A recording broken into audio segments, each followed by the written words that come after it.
when I first got to Miami, I didn't have a gym membership yet, and I wanted to use the gym there. So I went to a very popular unnamed gym, which is smack in the center of Brickell up on the 7th floor. Maybe you know it. I walked in there and said, "Hey, I'm new here. Can I buy a day pass and work out for the day?" Actually, I got a sports massage one time, so I was able to work out. And then I went back a second time, and they actually told me no, they don't do day passes, and I couldn't work out. Well, I had all my gear on. I had my shorts, my t-shirt, my sneakers, and everything, and I was ready to like really crush it.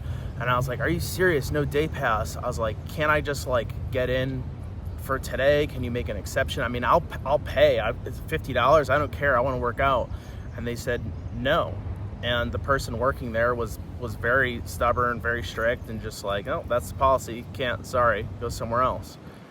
It just so happens that there's a second location, also in Brickell, at a unnamed hotel.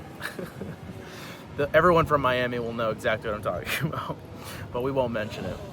So I go to the second location, and I speak to a guy there, and I tell him, "Look, man, I really want to work out. Is there any way you can just let me in for today?" And at first he said no, and I was like, "Dude, please, man, I'm just trying to like get a workout." He looked at me and he said, "You know what? Yeah, I can get you in." And he pulled out a contractor sign-in form where I was signing in basically like as the plumber, like I had like gym access, and he said, "Yeah, I get it." And this guy allowed me to sign in like quote as the plumber and let me go in and just use the gym. I mean, I was respectful, cleaned up after myself, wiped the machines down when I'm done, and I would have totally paid and everything. They just didn't have any kind of day pass like that. I point this out because the first person had no human empathy. They looked at me, they're just like, "No, sorry, we can't do it." And then the second person had that human empathy. They looked at me and they saw someone, maybe just like themselves, who wanted to exercise. Maybe they knew what it was like, you know, where you want to get that endorphin rush in, you want to go to the gym, you want to work out. And he made a human decision to bend the rules slightly to allow me to work out. Now, here's where I'm going with this. In the future, when access is guarded or gate kept by either robots or AI or automations, programs, things like that, you won't have that opportunity for human empathy. And it makes you consider when you're interacting with other people how human empathy is really a privilege. And I think it's an underutilized privilege. You know, can you put yourself in the other person's shoes? Because one day a robot, an AI, something, it won't have human empathy. And it may like console you and say, "I'm terribly sorry," and you know, but we really can't allow it. And all these things, when you're kind of just asking to be understood like a little bit, you know? So these are privileges we have that are going to go away. You know, when AI takes over, it may strictly follow the rules.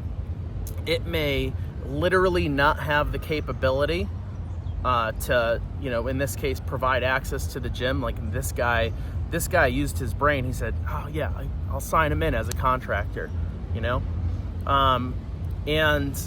So it may just literally not have the capability of doing that. It may not be set up or wired that way. And I don't think that developers or people setting up AI systems should really like build this kinds of thing in.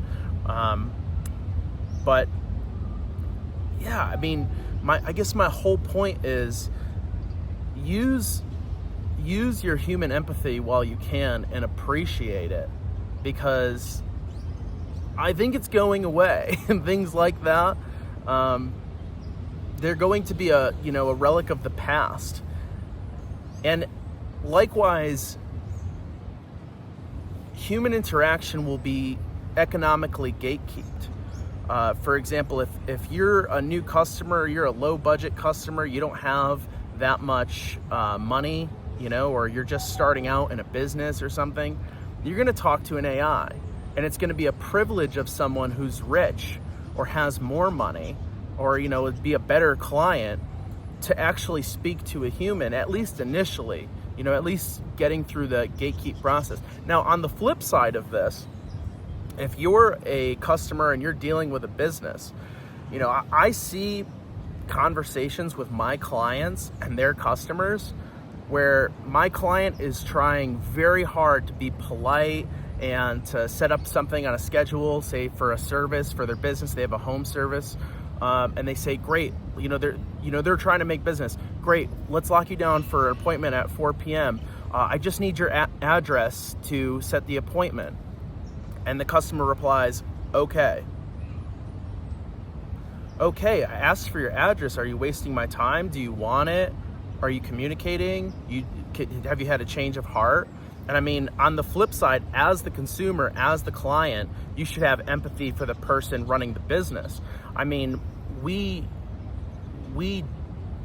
very often, people that don't have businesses or don't follow entrepreneurial roots, they don't understand what it's like to be in the business owner's shoes. I mean, a business owner, especially a small business owner, has a family, has people to feed. This is their income and their livelihood. And if you're just wasting their time, maybe you deserve to talk to an AI bot that doesn't care about you and doesn't empathize.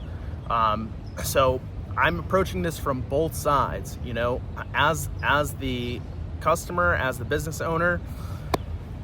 Just do better. Appreciate that human empathy. Be nice to people. Put yourself in other people's shoes, and appreciate it while you last. If you're a developer and you're making some sort of AI system, there is no Hippocratic oath in AI. I mean, you can make an awful system that works. It serves only the interests of your customer, and maybe that'd be good. Maybe you sell a lot. I don't know, but yeah, just keep that in mind. Human empathy is a privilege. As we go into the future, you're going to see less opportunities to make your case and to interact with humans. So appreciate it. Be kind to one another, and I will talk to you guys soon.